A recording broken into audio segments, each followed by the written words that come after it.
Sekda Aceh Barat DRS Adonis MSI mengikuti video conference atau VidCon High Level Meeting Tim Pengendalian Inflasi Daerah atau TPID se-Aceh semester 1 di ruang rapat Sekda Kamis 14 Mei 2020.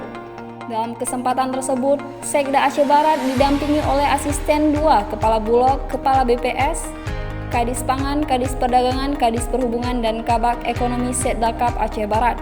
Turut serta dalam VidCon tersebut PLT Gubernur Aceh, Asisten 2 Setda Aceh, Kepala Perwakilan Bank Indonesia Aceh, Kepala Bulog Aceh, TPID tingkat provinsi dan kabupaten atau kota se-Aceh, Bupati atau Wali Kota se-Aceh, SKPA dan SKPK, serta instansi terkait lainnya.